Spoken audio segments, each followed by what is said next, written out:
Escuchas ADN 40 Radio. ADN 40 Radio. Siempre conmigo. ¿Qué tal? ¿Cómo le va? Es un gusto saludarles aquí en la espuma de los días. Y ya es viernes, ya se siente este viernesito que necesitamos un descanso. Y bueno, pues hacer lo que a cada uno nos guste. Ya sabe que yo los viernes me pongo bien espiritual y empiezo a hablar acerca de, pues, de las cosas que le dan significado o cuáles son esos significados o de qué se trata cuando nos dicen que vivamos la voluntad de Dios. A ver, ¿cómo es eso? Y bueno, por eso vamos a platicar con el autor de un libro que se llama Viviendo su voluntad. Además, vamos a tener datos curiosos, novedades literarias y mucho más. Nos encuentra, ya sabe, en ADN 40 en todas nuestras plataformas. También estamos en las redes sociales, en Instagram, X, Facebook, YouTube, TikTok, en Trends. En cualquiera de ellas lo vemos, lo leemos y también lo escuchamos. A mí me encuentra como Neira Moncayo en cada una de ellas. Y pues hoy me acompaña aquí mi querida Claudia Franquis. ¿Qué nos tienes, Klaus? Pues mira, te vengo a presumir. ¡Ay, Claudia! Mira, presúmela porque esa a mí no me va a quedar. Mira, pero hay para todos los tamaños, ¿no?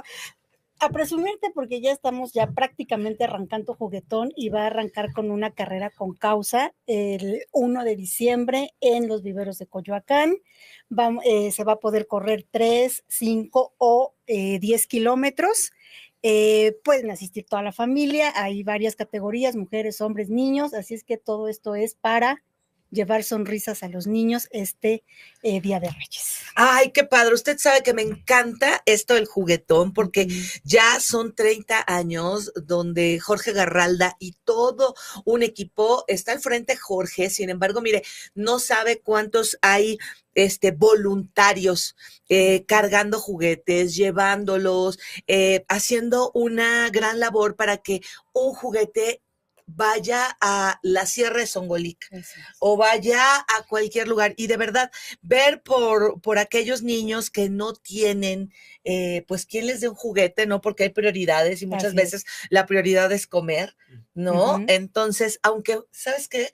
Lo más hermoso es que con los niños, cuando no saben, cuando tienen esa inocencia, los palos, las hojas, ¿no? Todo. Los que no conocen. Sin embargo, bueno, pues hay zonas marginadas en todo, en la ciudad y todo, y llevarles un juguete, pues es una labor bien bonita. Muchísimas gracias, Claudia. Gracias a ti. Gracias. Gracias.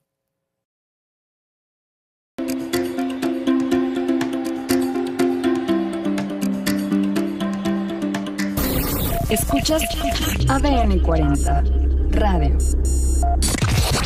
ADN 40 Radio. Siempre conmigo. Y bueno, pues ahora me da mucho gusto saludar a Sebastián Franz. ¿Cómo estás? Muy bien. Gracias por este tiempo de poder compartir contigo, hablar un rato. Va a estar lindo. Sí, y a ver, tú creciste como hijo de pastor. Sí. Pero fíjate que mucha gente habla de su encuentro con Dios. Sí, sí. ¿Y qué significa eso del encuentro con Dios? Bueno, creo que es importante recordar que nadie hereda una relación con Dios. O sea, no se hereda. Dios no tiene nietos.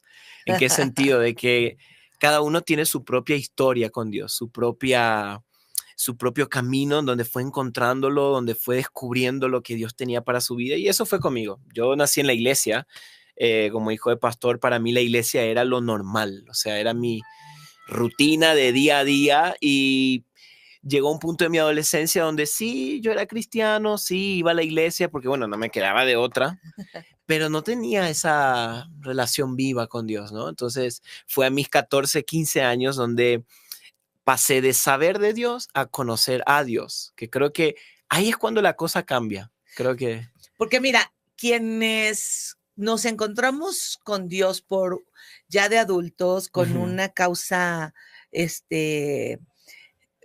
pues generalmente quebrantados por algo, pues es como muy fácil el encuentro, ¿no? Sí. O sea, Ay, me estuvo llamando y pues la verdad es que como que oía y ahí estaba y todo, pero te pasa una situación difícil y bueno, te encuentras. Pero ¿cómo saber o cómo hacer con estos niños que nacen en una cuna, pues cristiana, para que tengan conocer y encuentro, y de ahí nos vamos a entrar primero tener el encuentro, porque dices, ¿cómo vamos a vivir la voluntad si ni siquiera tenemos una relación? Claro.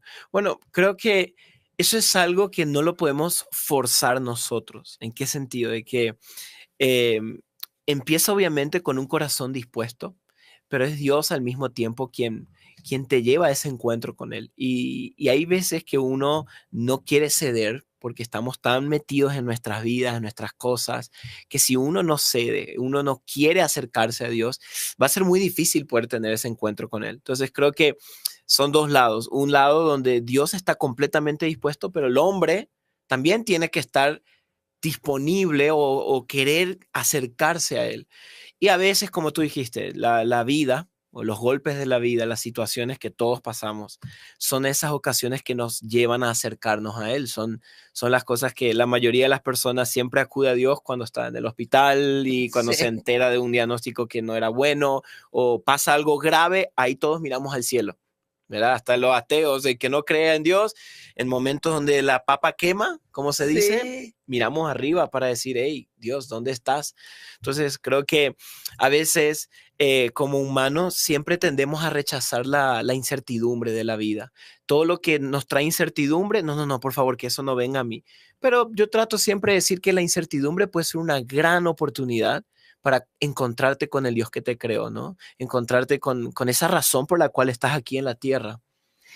Y bueno, pues la gente dice, ¿cómo me espero encontrarme con Dios, no? Y entonces, pues hay muchas maneras de encontrarse. Pero después nos llegan y nos dicen, no, es que David tenía un corazón conforme, ¿no? Sí. Y entonces, y ahí vamos con la historia, y dicen, es que hay que vivir la voluntad de Dios. Claro. ¿Qué significa eso? Bueno, me encanta eso que dijiste, porque la mayoría de las personas ve la Biblia y ve a personajes como David, Moisés, Abraham, y los ven como personas inalcanzables. O sea, estos eran hombres de Dios. Pero creo que si lo hubiéramos conocido en su tiempo, nos hubieran defraudado de muchas formas. O sea, cuando tú lees la Biblia está compuesta por personas rotas. Sí. Por personas con muchísimas carencias, debilidades y defectos, pero que en su gracia Dios lo usó. O sea, vemos a Abraham mentía constantemente, vemos a Moisés, que era un asesino, vemos al rey David, que era adúltero, y vemos todos estos patrones y tú dices, híjole, o sea, ese creo que es una de las grandes mentiras que hemos caído como humanos, de que Dios solo busca a aquellos que son conforme a su corazón, perfecto, que no tienen errores, y que vivir la voluntad de Dios es vivir una vida perfecta, cuando no es así. Creo que muchos hombres de Dios, de la Biblia, vivieron su voluntad y no eran perfectos para nada. Creo que la voluntad de Dios va más allá de tus obras o de tu perfección o de tu hilacha de qué tan bien te portas, sino que creo que va con una postura del corazón. A mí me encanta la historia de, justo vos mencionaste a David. Antes de David, el primer rey de Israel era Saúl. Saúl también cometió errores. Sí. Pero creo que cuando ponemos los errores de Saúl y David, parece que los de David pesan más. O sea, Saúl cometió el error de que quiso hacer un sacrificio a Dios sin esperar al profeta. Y uno dice, bueno, es un error. Pero vemos a David del otro lado que le robó la esposa a su jefe del ejército, y no solo eso, fue a matarle al jefe del ejército, luego se acostó con ella y uno dice, opa, eso sí que está grave. Pero ¿cuál fue la diferencia? Que cuando Saúl fue reprendido, no le importó realmente el arrepentimiento, él simplemente le dijo al profeta, bueno, sí, yo me equivoqué, pero ya está, vení conmigo para que todo el mundo piense que sigo siendo rey. O sea, le importaba su imagen. Cuando a David fue reprendido, David le dijo, hice mal. Se tiró en el suelo, dice que rasgó su ropa y pidió perdón a Dios. Eso es parte de hacer su voluntad. Ser la voluntad de Dios no es vivir una vida perfecta, sino una vida de obediencia, aún a pesar de caer, aún a pesar de tropezar, tener ese corazón dispuesto a querer cambiar. Creo que con quién querer quedar bien, claro. ¿no? A ver, ya el pueblo me está apresurando, ya hagamos, ¿no? Sí. Holocausto, por quedar bien con quién, Claro, ¿no? creo que eso va muy de mano con esta cultura, vos lo decís muy bien. Vivimos en una cultura donde todo apunta a mí, a cada uno, el yo, ¿verdad? O sea, mi imagen, mis redes, mis cosas. Creo que ese es el enemigo número uno para hacer la voluntad de Dios. Porque hoy, cuando tú preguntas a la mayoría de las personas, hey, ¿cómo encuentro mi propósito? Te van a decir, pues mira dentro tuyo, mira en tu corazón. Lo que te dice tu corazón, esa es tu verdad. Pero cuando vemos la Biblia, vemos que la Biblia nos dice, el corazón es más engañoso que cualquier Sí. cosa. Entonces, Así la verdad, aquí lo pones. Ajá. sí, no la encontramos en nosotros, lo encontramos fuera de nosotros y eso lo encontramos en Dios. Sí, de hecho es una parte creo que de las que pues aparte, porque sí es cierto, ¿no? Muchas veces pues nosotros hablamos acerca de pues de lo terrenal, de lo que Sí. vivimos, de lo que nosotros estamos esperando, ¿no? Ujú. Y bueno, pues tenemos que tener metas y eso. Sin embargo, aquí también preguntas, bueno, ¿a qué vine? Mm, ¿Por qué estoy? mm, ¿Cuál es mi propósito en este mm. mundo? Y mucha gente dice, pues es que te vas a ir al cielo porque eres buena persona. Claro, ¿Sí lo has escuchado? muchísimo, sí. ¿No? Entonces, y dicen, ¿y cómo voy a hacer la voluntad de Dios en un momento donde todos dicen, primero yo, Mm, después yo y por último yo? Eso es ujú. lo que Claro. a mí alguna vez escuché siendo niña. Ujú. Entonces, ¿cuál es la voluntad de Dios? Bueno, me gusta explicar de esta manera. Creo que para muchos la voluntad de Dios se ha vuelto algo muy, a ver, ¿cómo te digo? Como místico, difícil de encontrar, Sí, ¿verdad? sí. Es como que, híjole, ¿cómo sé si estoy haciendo su voluntad? Ajá. Y estamos tratando de ver si todos los planetas están alineados para ver si esta es la voluntad de Dios. Sí. Pero cuando leemos la Biblia, la voluntad de Dios para nuestras vidas es mucho más simple de lo que pensamos. En otras palabras, Dios te creó para que tú vivas para su gloria. En otras palabras, para que lo glorifiques a Él, para que lo ames Y a aquí Él. ponías, pero ¿cómo lo puedo glorificar lavándome los dientes, Claro. haciendo Cosas normales, rutinarias, normales, ¿no? que claro, que creemos que están desconectados de glorificar a Dios. Sí, pues dices, ay, a ver, espérame, si me Claro. lo cepillo de arriba para abajo. Sí, está. Claro, ¿qué está- tiene que ver eso con glorificar a Ajá. Dios? ¿No? Uno piensa que no tiene nada que ver, pero tiene mucho que ver. Pablo, el apóstol Pablo, en sus cartas, en una de sus cartas en Corintios, él le dijo a los corintios, hey, sea que coman o beban, háganlo todo para la gloria de Dios. Y él usó esas dos cosas que son tan comunes, o sea, comer y tomar. ¿Cuántas veces en el día tomamos agua, comemos y ni cuenta nos damos? Pero Pablo lo bajó hasta lo más ordinario para hacernos entender que aún eso podemos hacer para la gloria de Dios. ¿Por qué? Porque el hombre, desde que estamos aquí en la tierra, la raza humana, siempre busca la respuesta del por qué. ¿Por qué Sí. estoy aquí?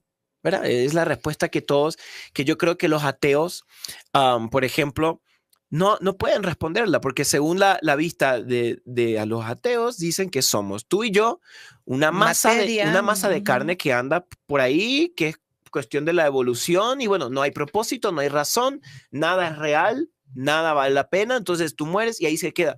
Pero cuando tú escuchas eso dentro de tu corazón, tú sabes que hay algo más. Ujú. C.S. Lewis, uno de mis autores favoritos, él mencionaba y decía que el hecho de que esta tierra no pueda darnos lo que deseamos, significa que no fuimos creados para esta tierra. Entonces, creo que esto puede traer mucha paz a muchas personas, de entender que la voluntad de Dios no es un rompecabezas que tienes que ir armando y asegurarte de que cada pieza esté perfecta, porque si una le erras, te saliste de la voluntad de Dios.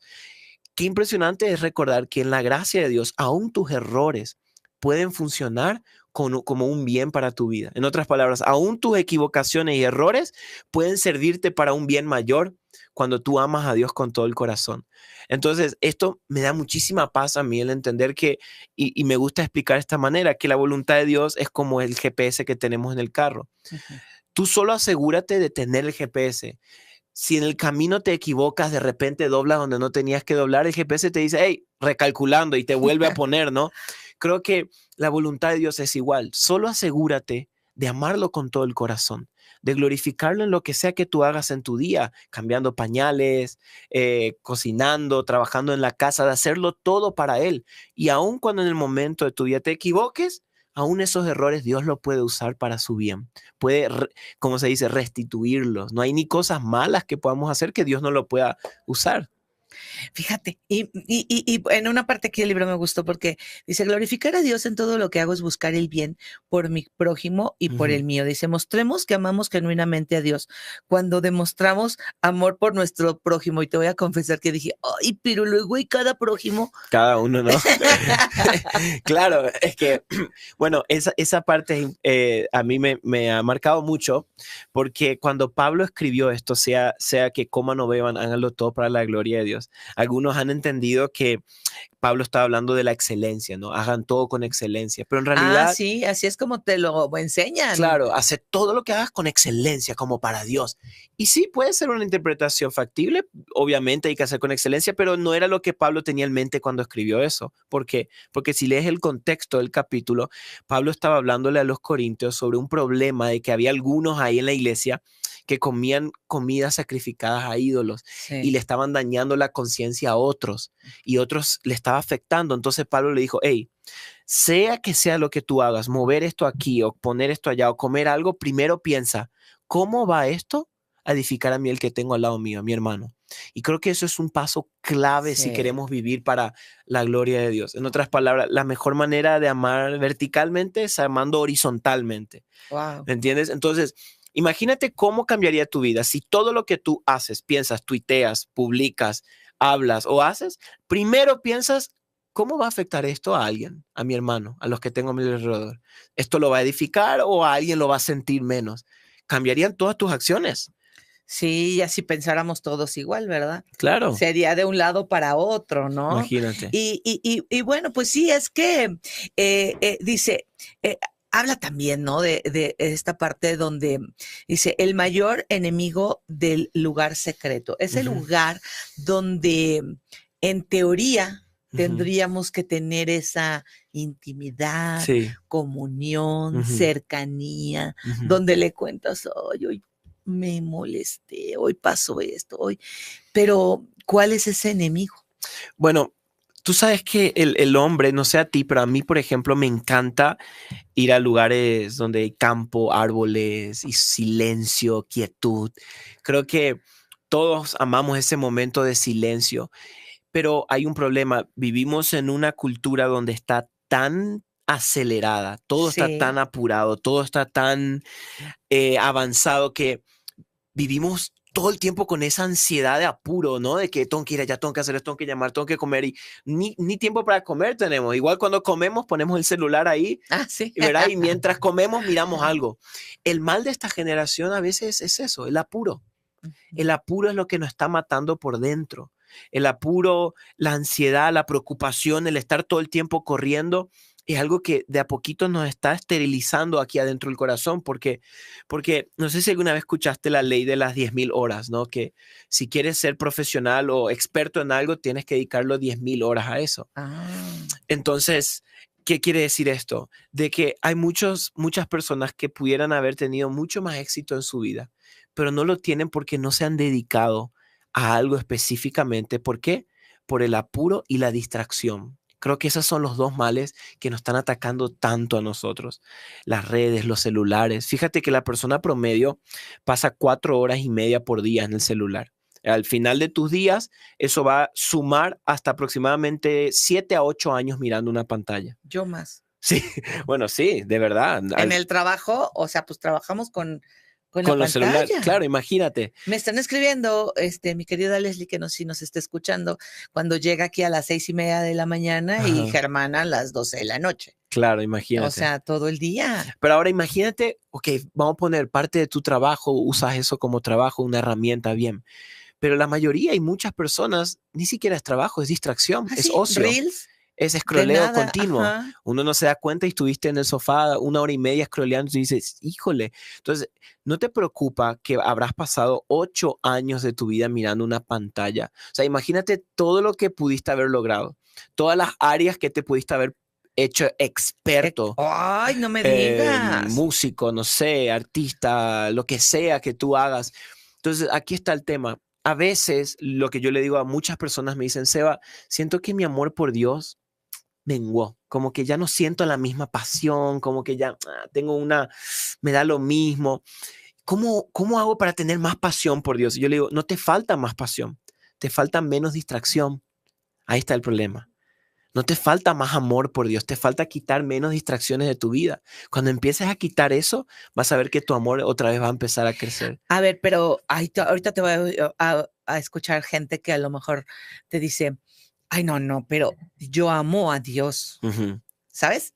Porque este podcast lo escucha gente secular, gente Claro. que cree, gente que no cree, pero también lo escuchan pastores, Ok. ¿no? ¿Y qué le dice un pastor joven a un pastor grande acerca de la voluntad de Dios y de la intimidad con Dios? Bueno, creo que aún más todavía haría énfasis en este tema. ¿Por qué? Porque a veces, como pastores, y esto para los que son pastores y líderes, hacemos todo en piloto automático y no nos damos cuenta. Y yo he conocido muchos pastores que capaz tienen 20, 30 años en el ministerio, pero hace 15 años vienen en piloto automático. ¿Qué quiere decir esto? Ya, pues es normal, dale, pongan play, pum, vamos. Y ya ni cuenta te estás dando, pero estás haciendo todo en piloto automático y perdiste esa chispa que te encendió cuando eras joven, cuando era adolescente. ¿Por qué? Usualmente podemos volver a este problema. Descuidar el secreto. ¿Qué quiere decir descuidar el secreto? Descuidar ese tiempo a solas con Dios. Ese tiempo donde apagas todo y estás con Él. No solo para escribir un mensaje, porque ese es un gran problema. Ese como pastores, nuestro tiempo a solas con Dios es para ver qué Dios me habla para predicar el domingo en la iglesia. No para ver qué Dios te habla para predicar. ¿Qué Dios te habla a ti? Solo para vos, no para nadie más. ¿Entiendes? Cuando vemos la vida de Jesús, vemos montones de versículos que él decía que se apartaba a solas a orar temprano de mañana. Cuando todos estaban dormidos, él se iba a un bosque, a un campito y estaba solo con Dios. Creo que podemos recuperar tantas cosas en nuestra vida si volvemos a practicar la quietud y la soledad. No la soledad mala y negativa como hoy la vemos, sino la soledad, el aprender a estar solo, en silencio con Dios, a oír su voz. A veces es todo lo que nos falta. Yo una vez le dije a un grupo de jóvenes, vamos a hacer una práctica, volvamos a casa y quiero que vayas a tu cuarto, apagues todas tus redes, tu música, tus auriculares, todo, te sientes en tu cama y estés 20 minutos en silencio. A ver qué. Y algunos me decían, Seba, no pude. Pasaron 3 minutos y ya me empecé a desesperar. Ansiedad. Claro, ¿te diste cuenta cómo hemos perdido el arte del silencio? El arte de estar quieto un ratito, de estar calmado. Cuando vemos en la Biblia las grandes revelaciones que Dios le dio a muchísimos hombres, y no solo en la Biblia, incluso grandes inventos que se han hecho, científicos y todo, lo han descubierto en ese momento de silencio, quietud. Y bueno, pues aquí cuando nuestros corazones se desvían y dividen, nos resulta imposible vivir una vida para la gloria de Dios. Y hemos usado la gloria de Dios como, bueno, han usado algunos líderes, pastores, como vivir la voluntad porque eres pecador, vivir la voluntad es porque tienes que vivir en santidad. O sea, sí, claro, evidentemente. Sin embargo, mucha gente lo ha tomado como una parte de tienes que ser perfecto. El ideal, claro, pues es vivir sin pecado, sin ¿no? Pero entonces mucha gente se va excluyendo o se siente de que yo no puedo vivir la voluntad. Claro. Yo te entiendo. Y eso es el gran dilema de muchos. Yo tengo muchos amigos que me dicen, Seba, yo no voy a la iglesia, pues no es para mí. O sea, todo lo que hago, lo que vivo, donde voy, no, Dios a mí ni me va a querer mirar. Cuando yo veo eso me asusto porque tendría que ser todo lo contrario. O sea, las personas tendrían que decir, mira, todo lo que hago, pero por eso voy. Pero me atrae este Dios que tanto me ama. O sea, Lucas capítulo 4, vemos un versículo que me encanta donde dice, muchos pecadores y recaudadores de impuestos se acercaban a oír lo que Jesús decía. Yo digo, ¿qué nos ha pasado que hoy capaz los pecadores ya no se quieren acercar a escuchar a nosotros? ¿En qué parte del mensaje hemos errado, no? Creo que tenemos que volver a recordar que Dios no está buscando vidas perfectas, sino vidas puras. ¿Qué quiere decir esto? La pureza no es una vida de completa perfección, porque todos vamos a pecar todos los días, sino que las vidas puras son aquellos que aún a pesar de sus errores deciden permanecer y volver a Jesús. Vemos a Pedro.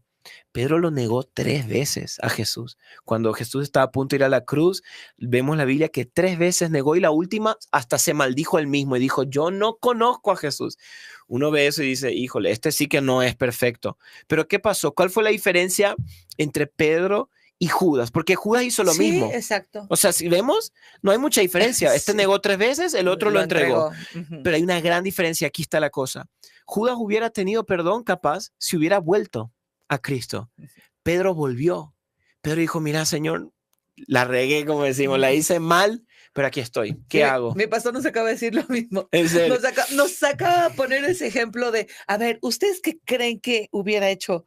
Sí, bueno, ya lo entregó, se cumple, porque dicen, se tenía que cumplir. Claro, se Bueno, tenía que cumplir. Bueno, se cumplió, lo Ujú. entregó, o sea, todo eso, pero regresa. En lugar de colgarse. Y a mí me llama la atención porque Jesús le dice a Pedro, hey, el diablo ha pedido zarandearlos.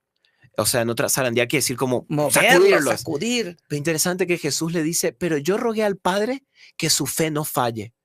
Ahí hay varias cosas que podemos aprender. Primero, Jesús le dijo, no dijo, yo rogué al Padre que el diablo ni les toque, ¿eh? Tranquilo, ustedes van a estar bien. No, no. No. Rogué que su fe no falle, no rogó que no venga el zarandeo. Otra Sí, cosa, en esta vida sí, van a sí. haber zarandeos, Claro. van a haber momentos que el barco se va a sacudir, pero Jesús dijo que tu fe no falle. Ahora yo pregunto, ¿la fe de Pedro falló o no? Porque uno dice mucho, me dice, sí, claro, lo negó. No, su fe no falló, porque volvió. Volvió, claro. La fe no falla porque caes, te equivocas y erras y dices, ya no estoy haciendo la voluntad de Dios. No, el que hace la voluntad de Dios es el que siempre vuelve a Cristo, el que siempre vuelve a los pies de la cruz. Esa es la voluntad de Dios. Pues ahí se va a encontrar muchas cosas en este libro, por favor. Editorial Vida. Y bueno, pues ya cómo el Espíritu Santo nos guía a cumplir nuestro propósito eterno. Y es que necesitaríamos un programa completo o 20 para el Espíritu Santo. Porque hablas del Consolador, hablas de lo que dejó y hablas de lo que te motivó también a estar. Porque sin el Espíritu Santo no somos nada. Es lo que, por eso es el primer capítulo, mi mejor amigo, porque hablo del Espíritu Santo en el sentido de que, a ver, creo que como hombres, como raza humana también tenemos una falencia de que siempre nos cuesta reconocer cuando Dios está en un lugar. Lo digo ahí, ¿no? O sea, Dios estaba con el pueblo de Israel en el Antiguo Testamento con fuego y nube y ellos seguían adorando a estatuas. Luego, hace 2000 años, Jesús, el Hijo de Dios, caminó entre nosotros y la gente decía, no, este no es. No es. Y hoy el Espíritu Santo está aquí y no lo acreditamos, no lo conocemos, no somos amigos de Él. Entonces creo que a veces es urgente volver al Espíritu Santo, volver a depender de Él, volver a conocerlo. ¿Y cómo le hacemos? Porque nos queda un minuto. Bueno, creo que hay primero es reconociendo su persona, reconocer que Él no es una cosa, ¿no? La palomita que ahí han puesto. Ese poder ahí que anda flotando por ahí, no, es una persona, todo empieza por ahí, porque si yo no sé que Él es una persona, ¿cómo voy a tener una relación con Él, no? Si pensamos que el Espíritu Santo es una cosa, como no sé, esta botella, este micrófono, es imposible tener una relación con esto, pero si yo empiezo a pensar, no, Él es una persona que me habla, que me escucha, que me conoce, ya cambia, porque yo ya me empiezo a dirigir con Él como persona, empiezo a participarle en mi día. Espíritu Santo, guíame hoy, ayúdame, mostrame qué hacer, dónde ir. Por eso es que Él es clave para cumplir la voluntad de Dios en nuestras vidas. Efectivamente, es como el GPS. Literal, Él es, lo dijiste mejor. Ahí está, y bueno, pues yo sí, la verdad es que siempre digo, ay, no, de verdad, y digo, ay, no, perdóname Dios, pero en este momento, ¿por dónde me tengo que ir? ¿A la derecha o a la izquierda? ¿Dónde va a haber menos tráfico? Y cuando tienes una relación, hasta las cosas más simples, hasta las decisiones más grandes para consultar y tomar decisión. Literal, o sea, y lo que más me gusta, y lo digo, es que aún tus errores, Dios puede terminar usándolos para su bien. O sea, aun cuando tú fracasas y tú caes y tú erras, Dios lo puede estar convirtiendo para un bien en tu vida. Pues con eso nos quedamos. Muchísimas gracias por haber estado con nosotros. Espero vuelvas. Y pues ya sabe, busque usted Viviendo su Voluntad de Sebastián Franz. Y pues te vamos a seguir. Muchísimas gracias. Gracias. Y ya sabe usted, de la abundancia del corazón habla la boca. Nos escuchamos.